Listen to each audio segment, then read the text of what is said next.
Přes 50 stárkovských párů se sešlo na setkání stárků v Moravském Žižkově.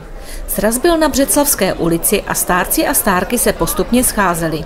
Uspořádat je podle ročníku se zdálo být nadlidským úkolem, ale děvčata z kulturní komise to zvládla na jedničku a průvod mohl vyrazit směrem k sólu. Průvod byl opravdu přes celou ulici seřazený od nejstarších stárkovských párů. Doprovázela jej dechová hudba Sokolka.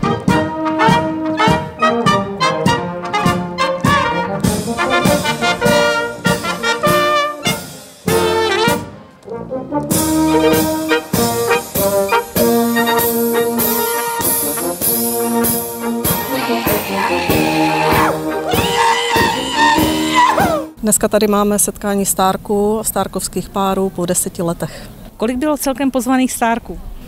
Bylo pozvaných přes 200 lidí a je to vlastně od roku 1946, kdy máme z tohoto roku ještě žijící stárku paní Valáškovou, která se letos dožívá 95 let. Ta účast je úplně neuvěřitelná. Počítali jste s tím? Vůbec jsme netušili, kolik lidí přijde. Doufali jsme, že bude hodně a že bude hodně v krojích a nakonec se to vyplnilo. A účast je bohatá, protože nespočítali jsme to přesně, ale myslíme si, že v průvodu bylo přes 50 párů stárkovských, takže to je krásné.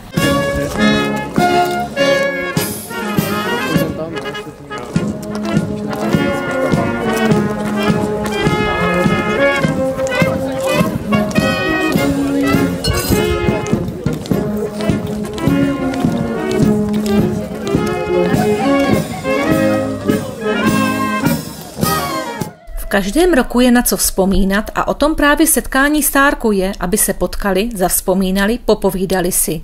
Některé bývalé stárky jsme oslovili, jak vzpomínají na léta, kdy stárkovali. Pane Krejčí, jak vzpomínáte na roky, kdy jste stárkoval? No tak první, co bylo, tak jsem dostal od mámky počuní, že jsem vzal stárka, že co s nám to udělal.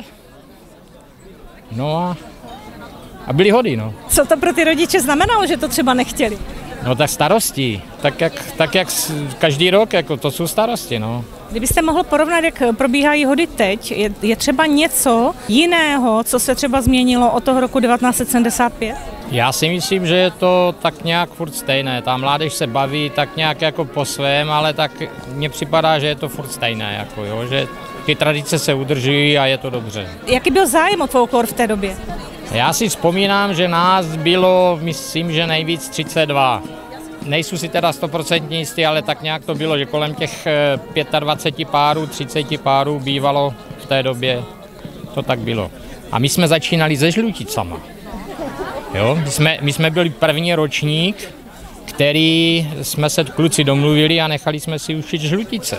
Takže my jsme byli takový průkopníci. Stárkoval jsem v roce 1971, no a byl jsem podstatně mladší, takže tehdy to bylo veselější. V tom roce 1971, jaký je rozdíl oproti tomu, jak probíhají hody teď? Když já jsem stárkoval, tak poprvé jsme šli všichni chlapi tady v tomhle ve stejném kroji a všechna děvčata měla věnce na hlavách. Poprvé jsme tancovali za váčku, bohužel bez zpěváků, jenom s muzikou, ale byl to průlom. A ty tance zůstávají stále stejné? Je to takové tradiční, nebo se něco změnilo? Je to tradiční, ten tanec zůstává stejný v podstatě, akorát se tam vždycky přihazují nějaké sloky, co se týče stárků, stárek, jako na něco, kdo kdy udělal a tak dále. Jo. Naposledy se tam naposledy, ale tady kolegovi se zpívalo, poslal jemu někdo divný psaní, nebylo to vůbec podepsaný a tak dále. No, to jsou prostě takové historky kolem toho a každý rok je to jiný. A to je vlastně zavádka, ale když se bavíme třeba o verbuňku. Tak je to vždycky otázka toho konkrétního verbíře. No. Někdo umí, tak je to dobrý, někdo neumí, no tak je blíž jako do té máji, aby nebyl na venku moc vidět, ale to se opakuje pořád.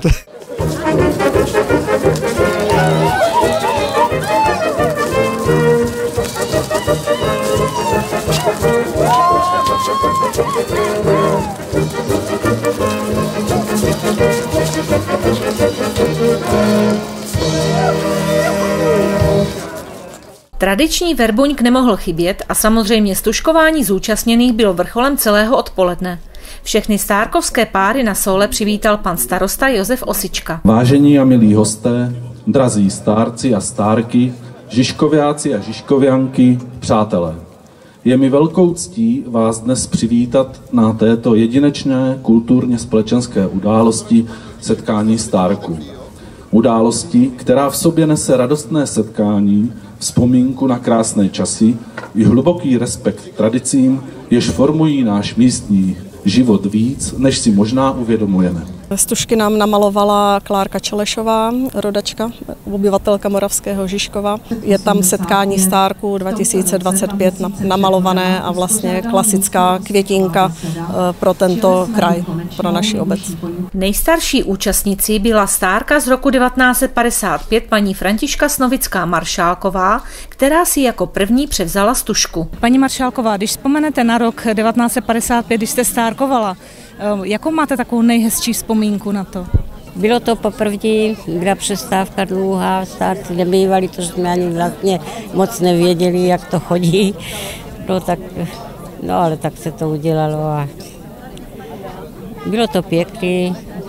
To víte, tenkrát se tak nechodilo nastrojený, jak včil, natrčený, tolik sukeň a bylo to inačí. No a dobou se to furt zlepšuje a vylepšuje a vylepšuje. Co byste popřála třeba teď nové chase, co byste jim popřála? No, aby u toho vydrželi a měli ten kroj celkem rádi.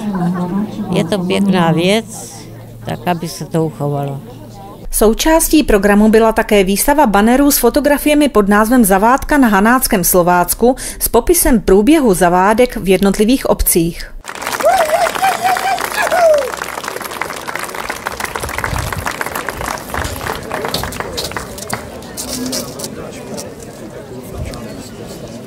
Setkání stárků je vždy pro obec velká událost. Všichni se oblečou do slavnostního a sejdou se na Soule. Po kolika letech se setkání stárků pořádá a jaké jsou plány obce do budoucna? My to máme nastavené od roku 1985, že každých 10 let se dělá setkání stárků a teďka nově po konzultaci v zastupitelstvu a s kulturní komisí jsme dospěli k názoru, že by bylo hezké to dělat každých 5 let. Jste rád, že opravdu tolik stárků využilo tu možnost přijít si pro tu stužku, přijít si tady posedět a popovídat společně, tak ještě jednou, co na to říkáte?